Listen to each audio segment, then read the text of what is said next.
Nah, emak juga tahu kamu mah bohong. Boro-boro ngumrohin emak. Minggu lalu minjem uang ke emak belum dibayar. Tah, lu mah bohong. Tapi baru kali ini emak seneng dibohongin. Karena kata-kata bohongmu adalah cita-cita emak 30 tahun yang lalu pengen umrah. Maka mulai malam ini, di antara 7 anak emak akan lebih ingat sama kamu. Tiap malam akan doa, ya Allah, emak ingin umrah, emak ingin umrah. Tapi Allah, kami minta, ya Allah, kami ingin ditemani anak emak yang nelpon ini. Kami ingin ditemani umrah dengan anak emak yang suka mabit, ya Allah. Biar emak bisa tawaf bersama-sama, bisa sa'i bersama-sama, bisa tahalul bersama-sama, bisa minum zam-zam bersama-sama, dan bisa ziarah ke makam Rasulullah sallallahu alaihi wasallam bersama-sama. Yang kita dorong berangkat bukan kita siapa? Orang tua mendoakan anak di sepertiga malam, setiap malam mustajab. Salam mabit.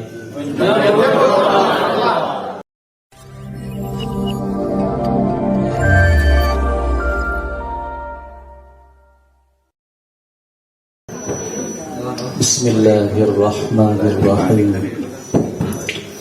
Assalamualaikum warahmatullahi wabarakatuh.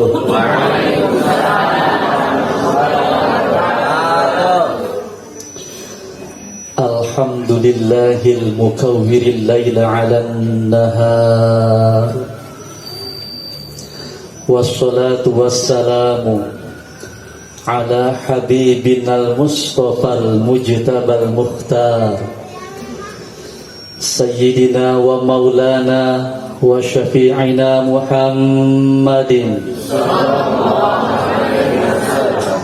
wa ala alihi wa sahbihi alladhina ishtaghalu bil adhkari wal afkar, amma ba'd.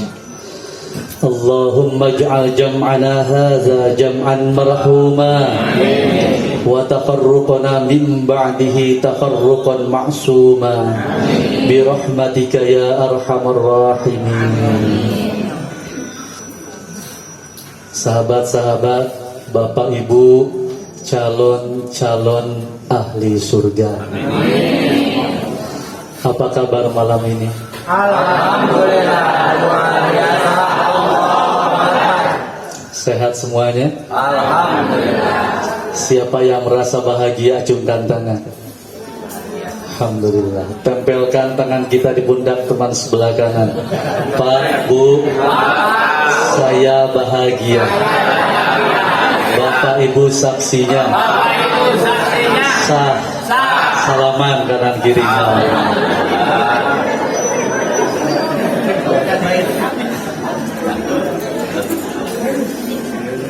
Kisah singkat, ada 2 orang pemuda Aceh. Bayangkan, 2 orang pemuda Aceh, satu si A, satu si B. 2 orang ini berangkat menuju Jakarta, berarti merantau. Di Jakarta mereka masuk di sebuah perusahaan, bekerja di perusahaan itu dengan kontrak 3 tahun tidak boleh pulang. Artinya dari Aceh harus siap-siap, hanya boleh pulang setelah 3 tahun, setelah habis kontrak.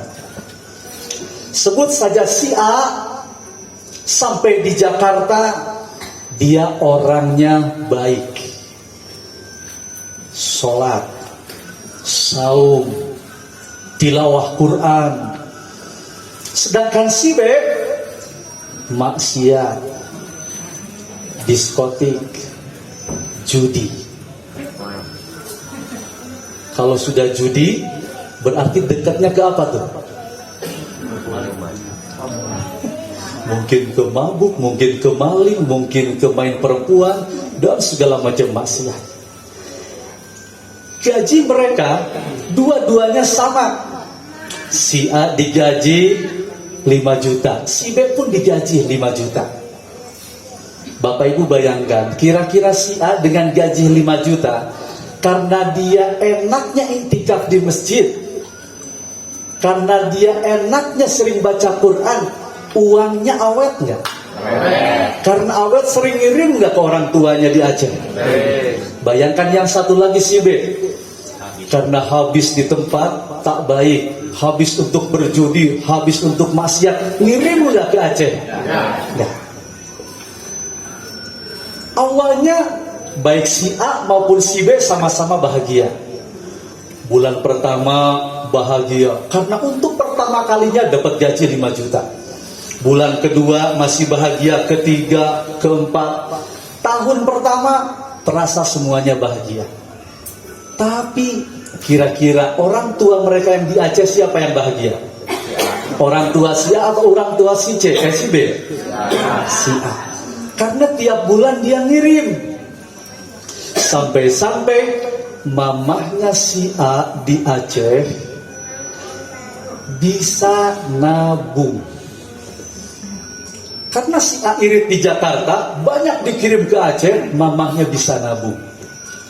Dan mamahnya bangga. Ngobrol ke tetangganya, wih anak saya, tiap bulan ngasih, tiap bulan transfer. Dasar anak soleh. Sedangkan orang tua si B, apa yang terjadi? Pernah dikirim nggak? Ngeluh nggak? Dasar anak gak tahu diri, padahal mama yang berangkatin. Tapi kenapa dia nggak pernah ngirim? Beda dengan si A. Padahal ibunya sama-sama satu pengajian. Kira-kira jadi bahan omongan nggak Bapak Ibu? Yang satu ngirim, yang satu tidak. Dan tiba saat terakhir. Tadi kontraknya berapa lama? 3 tahun. Tinggal 2 bulan tersisa. Berarti lepas kontrak dua-duanya harus pulang, betul? Apa yang dirasakan oleh si A kira-kira? Gembira. Pengen cepat pulang. Kangen. Rindu tanah kelahiran. Ingin jumpa dengan mama yang dicinta. Bayangkan apa yang dirasakan si B. Bingung. Takut. Malu. Apalagi? Kira-kira si B kalau boleh milih, mending pulang, mending tetap di Jakarta. Dan tiba saatnya si A pulang, si B pulang. Si A pulang dalam keadaan bahagia dan rindu ingin segera jumpa. Dan sampai di Aceh, ibunya menyambut dengan bahagia, ibunya menyambut dengan bangga. Setelah si A datang dipeluk sambil satu sama lain mendoakan, mensyukuri, dan tentu tidak lepas dari tetesan air mata bahagia. Alhamdulillah. Beres itu lalu si mamahnya bicara, A, selama kamu kirimkan uang tiap bulan, mama sebetulnya nggak pakai uang itu, tapi itulah jadinya. Apa yang dilihat si A? Rumah. Bangga, bahagia, senang. Baik si mama maupun si A lihat rumah baru. Si B apa yang terjadi? Kira-kira sampai di Aceh dibangunkan rumah? Tidak. Disiapkan tagihan hutang. Karena selama 3 tahun itu mamahnya nggak punya penghasilan, ngutang terus ke warung. Lagi nggak punya uang, pulang dari Jakarta ke Aceh ditagih hutang. Apa yang dirasa Bapak Ibu? Dan bukan hanya itu, mamahnya si A sudah mempersiapkan calon istrinya. Kira-kira tipe pemuda seperti si A laku nggak ke perempuan? Dan ternyata mamahnya si A bukan hanya menyiapkan satu, menyiapkan berapa?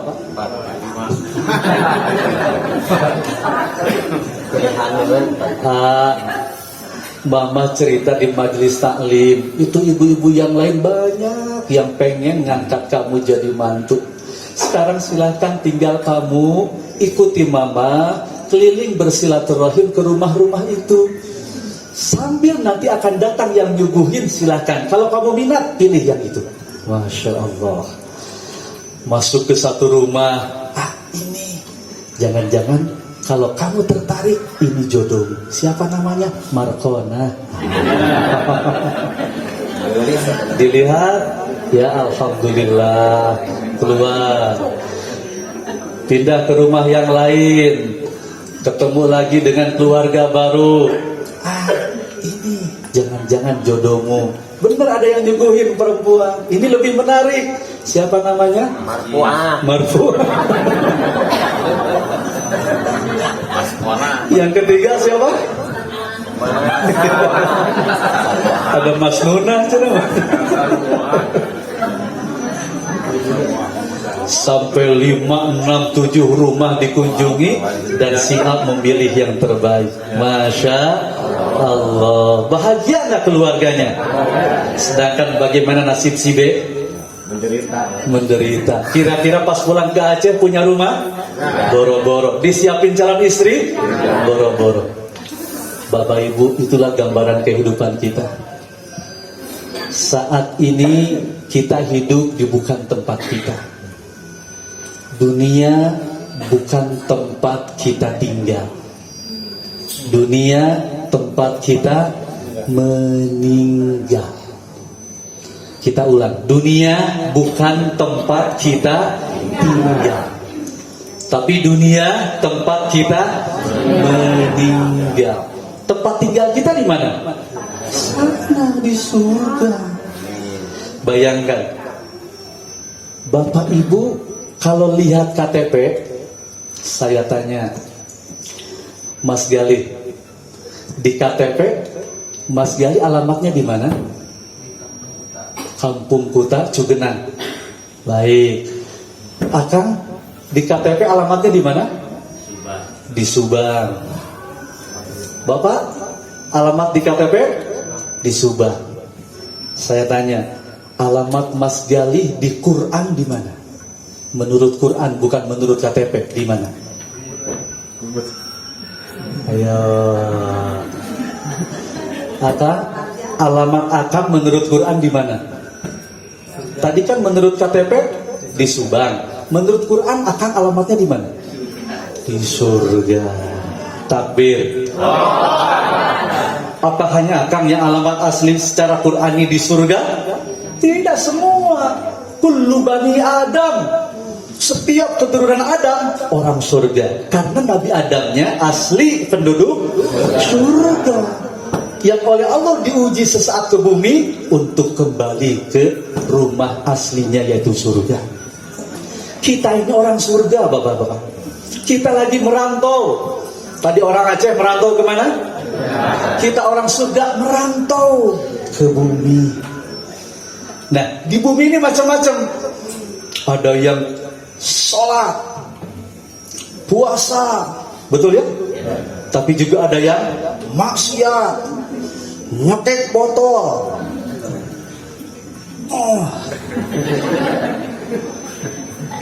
Kira-kira yang sholat, yang sering sedekah, ngirim nggak ke surga?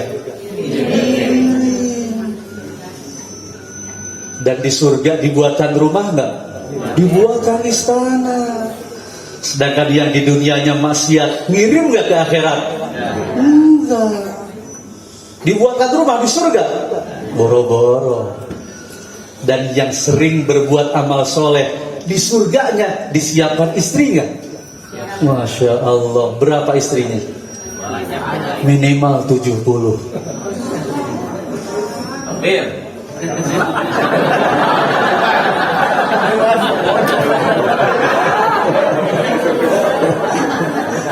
Disuruh takbir, bingung, ruas. Takbir. 20.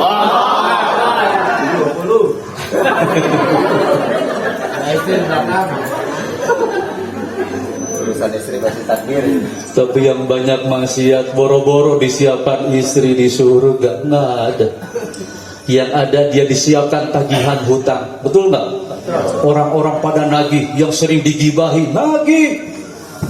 Yang sering dicuri, nagih. Yang sering diambil haknya, nagih. Dan ujung-ujungnya dia menjadi penghuni jahanam. Dapat makanan di jahanam? Dapat makanan di jahanam? Dapat, tapi tahu nggak makanannya? Inna syajarataz zaqqum ta'amul atim.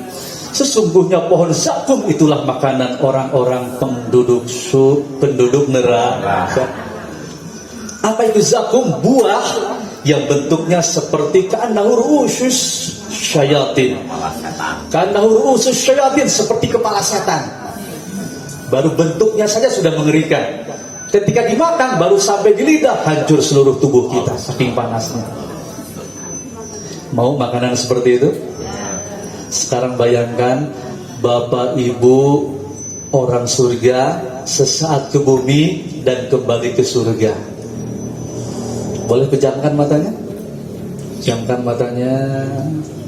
Semuanya pejamkan matanya. Bayangkan, ternyata sholat yang selama ini kita kerjakan dengan khusyuk, saum yang kita kerjakan dengan ikhlas, zakat yang kita tambah dengan sedekah, infak dan wakaf, haji yang mabrur, di surga Allah ganti dengan segala macam kenikmatan. Mau makan apapun ada, mau punya apapun bisa, pasangan tersedia, yang ada kebahagiaan dan kebahagiaan. Buka matanya. Maukah seperti itu? Mau. Sekarang pejamkan matanya.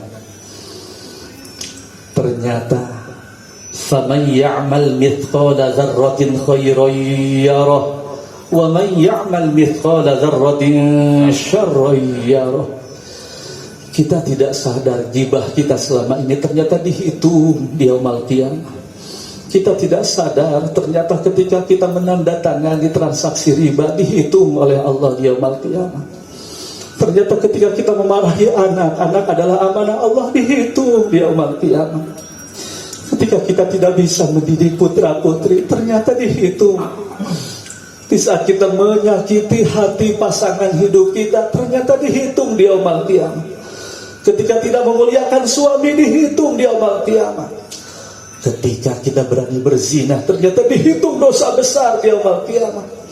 Ketika meninggalkan sholat dihitung itu dosa besar. Ketika isyrak, musyrik, menyekutukan Allah dengan yang lain, semuanya dihitung lengkap di yaumul qiyamah. Lalu kita oleh Allah diganjar dengan kebencian, dengan kemurkaan, dan kita pun terjerembab ke jurang neraka jahanam. Bayangkan di neraka, lihat kanan kiri kita, ular kalajengking yang siap menggigit, meronta-ronta ingin mengambil kita, ingin memakan kita. Pegang perut kita, semuanya pegang perut kita. Begitu panasnya ternyata di dalam perut kita, karena dulu banyak makanan haram, sekarang banyak ular yang semuanya menggerogoti dari bagian dalam kita. Lalu kemudian malaikat membawa air berbentuk cairan timah yang panas, lalu mengucurkannya dari atas ubun-ubun kita. Rasakan panasnya, rasakan panasnya. Lalu kemudian tangan kita disuruh dibelenggukan di atas pundak kita. Angkat tangannya, dibelenggukan di atas pundak, di atas pundak. Terus ke bawah, terus ke bawah. Betapa mengerikan dan sakitnya kita di dalam neraka.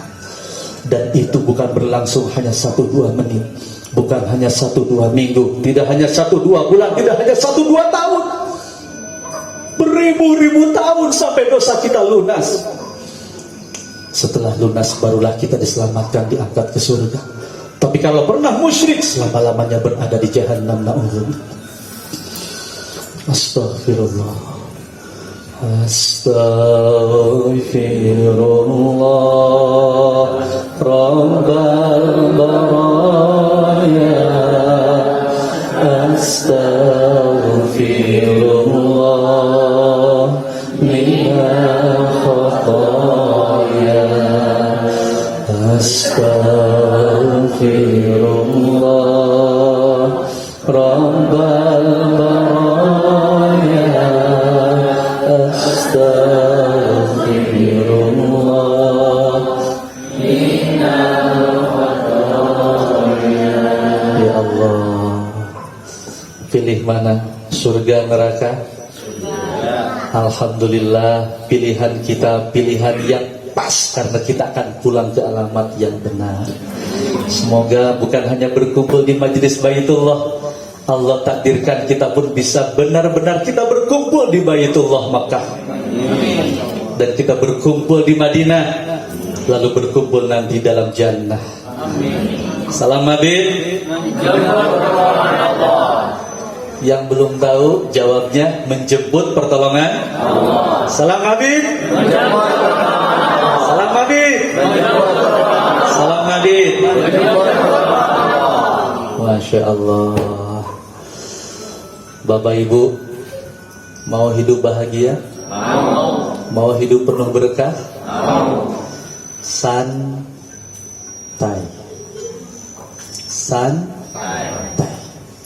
Santai dalam apa? Santai dalam ibadah. Ceritanya kan kita mau ke jannah, mau ke surga, santai dalam ibadah. Saya tanya, ibu bapak, enaknya kita santai atau kurung husuh? Yang enak tuh kira-kira yang nyantai atau yang diburu-buru? Apa maksudnya santai? Santai di dalam ibadah. Ingat, bukan santai sebelum ibadah. Contoh, Bapak Ibu sholat.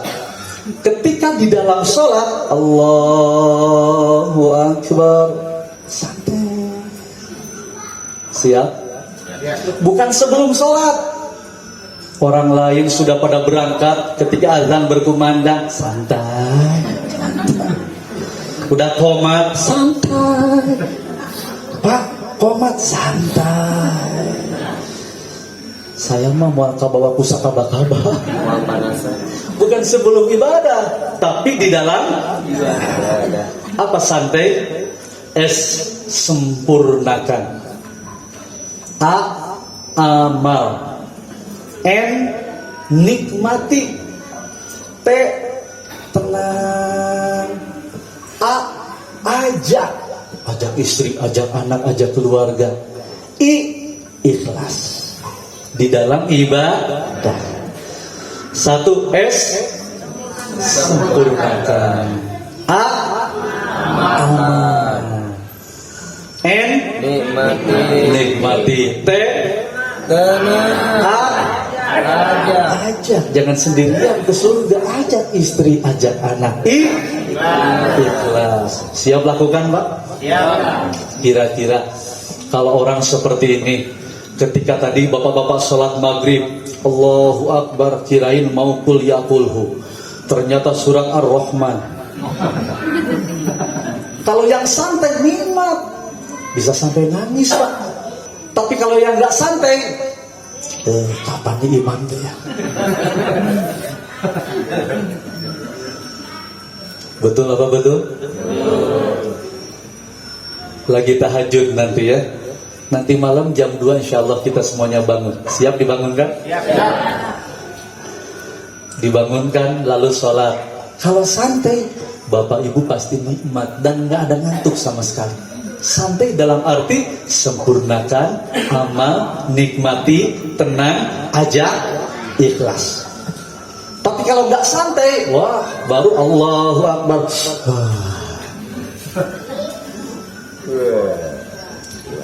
Sodako, santai. Coba Bapak Ibu mau sodako, kenceleng lewat, santai. Di dalam ibadah, bukan sebelum. Santai, tenang, santai, liwat santai, silakan. Itu mah santai yang gak benar. Santai itu memilihnya, Pak. Jadi ketika kenceleng mau lewat, kita sudah niat. Santai milihnya. Pas diangkat warna coklat, berarti uang berapa tuh? 5.000. Masukkan kenceleng atau masukin lagi saku? Saku. Cari yang sebelah sini. Pas ditarik hijau.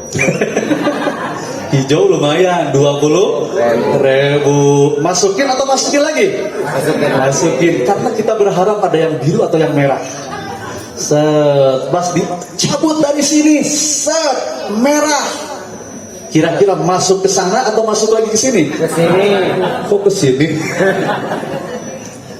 Santai Pak milihnya, justru yang terbaik yang kita keluarkan. Siap? Santai dalam ibadah. Uang yang kita keluarkan untuk infak, sedekah, wakaf, hilang atau abadi? Uang itu kemana? Kita mengirim uang itu duluan ke surga. Sebanyak-banyaknya kita kirimkan ke sana. Dan nanti kita menyusul kemudian. Siapa yang mau nanti di surga, istananya banyak, bidadarinya banyak. Itu minimal Pak 70, bisa lebih. Bidadaranya banyak, bahagianya abadi. Sebanyak-banyaknya kita kirimkan ke sana. Siap? Siap? Contoh, misalnya Bapak Ibu berinfak. Uang saat itu di dompet ada 125.000. Selembar merah, selembar hijau, selembar coklat. Kira-kira yang diinfakkan ke majelis taklim yang mana? Ada merah, ada hijau, ada yang coklat. Tapi kelihatannya suara terbanyak coklat. Nggak apa-apa, ini lebih realistis kelihatan. Karena saat itu Bapak Ibu berinfak, ditambah nggak rezekinya? Ditambah oleh Allah. Ternyata minggu depan di kantong kita bukan 125.000, tapi 127.000. Kira-kira yang diinfakkan yang mana? 2.000. Aneh ya. Harusnya kalau ditambah sama Allah, tambah lagi infaknya. Betul nggak? Minimal 5.000 lagi atau 20.000-nya? 2.000. Kebayang kalau minggu depannya ternyata jadi 128.000. Gimana tak? 1.000 kencing. Makin parah. Logika ini salah karena kita merasakan abadi di dunia. Kalau logika yang yakin abadi itu di sana, kehidupan nyata itu di sana, maka kita akan pilihkan yang terbaik untuk kehidupan di surga nanti. Salam Habib. Salam Habib. Salam Habib. Tangan kanannya. Bapak, Bu, saya mau ke surga. Akan saya kirimkan sebanyak-banyaknya rizki untuk jadi istana di surga. Tangan kirinya, Bapak, sudah berapa yang dikirimkan? Sudah siap berangkat malam ini?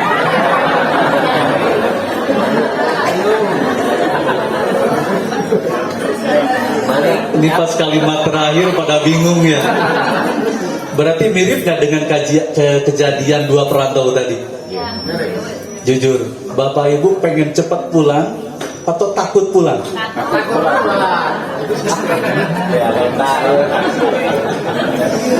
Karena kita jarang ngirim sih ke sana. Nah, aulia Allah, para kekasih Allah, mereka tuh rindu mati Bapak Ibu. Kenapa? Karena hanya satu-satunya pintu kematian itulah yang akan memperjumpakan dia dengan Allah Azza wa Jalla. Wujuhu yawma idzin nadhirah ila rabbiha nadhirah. Nanti di surga orang-orang soleh, orang-orang mulia, wajahnya bersinar berseri-seri. Ila rabbiha nadhirah, kepada Tuhan yang mereka bisa melihat. Masya Allah. Dan hanya kematian yang bisa memperjumpakan makhluk dengan al-Khaliq. Kita rindu mati atau takut mati?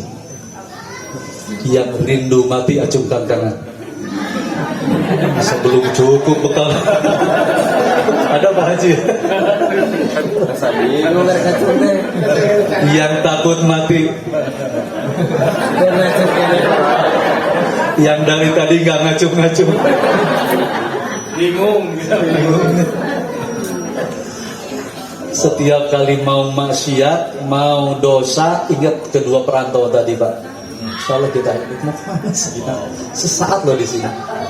Saya sering mengulang-ulang, Bu, 100 tahun yang lalu kita sudah ada di sini belum? 100 tahun yang akan datang, apakah kita masih di sini? Sesingkat itulah hidup kita. Paling hanya 60, 70 selesai.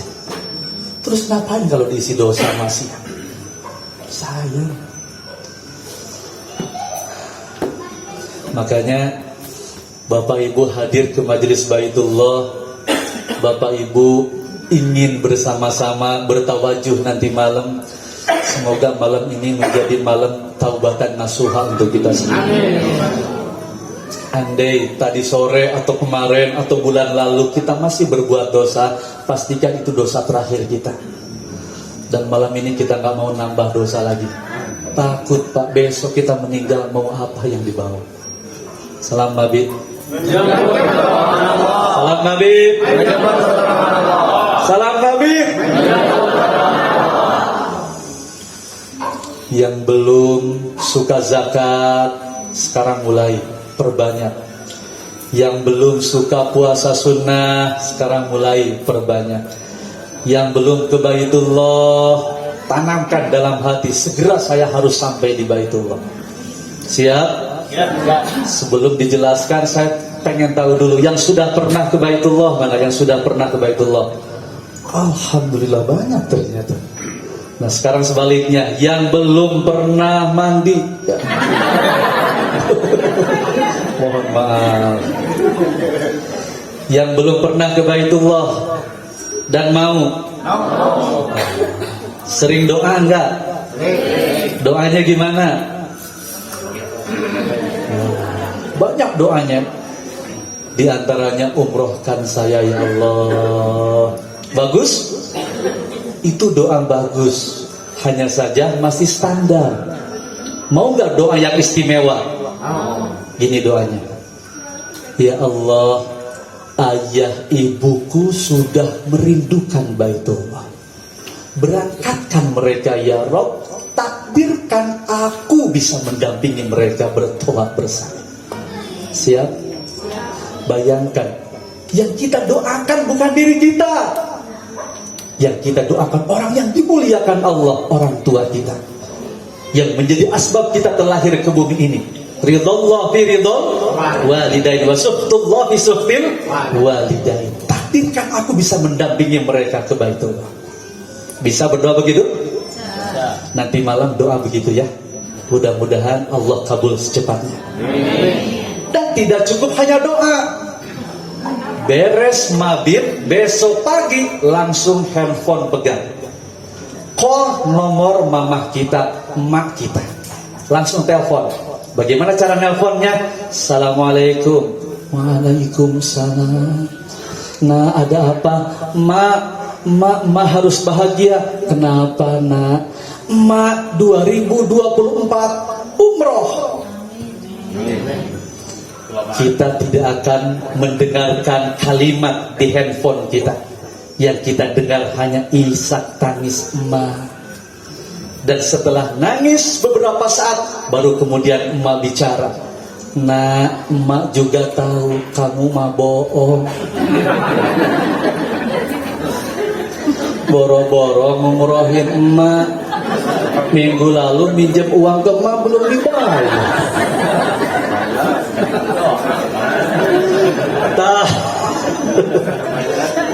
Lu mah bohong. Tapi baru kali ini emak seneng dibohongin. Karena kata-kata bohongmu adalah cita-cita emak 30 tahun yang lalu pengen umrah. Maka mulai malam ini, di antara 7 anak emak akan lebih ingat sama kamu. Tiap malam akan doa, ya Allah, emak ingin umrah, emak ingin umrah. Tapi Allah, kami minta ya Allah, Kami ingin ditemani anak emak yang nelpon ini. Kami ingin ditemani umrah dengan anak emak yang suka mabit, ya Allah. Biar emak bisa tawaf bersama-sama, bisa sani bersama-sama, bisa tahallul bersama-sama, bisa minum zam-zam bersama-sama, dan bisa ziarah ke makam Rasulullah sallallahu alaihi wasallam bersama-sama. Jangan kaget, uang kita 200 juta cukup untuk umroh sekeluarga. Yang aminnya kenceng, mudah-mudahan dijabah. Yang kita dorong berangkat bukan kita siapa? Orang tua mendoakan anak di sepertiga malam, setiap malam mustajab. Salam mabit.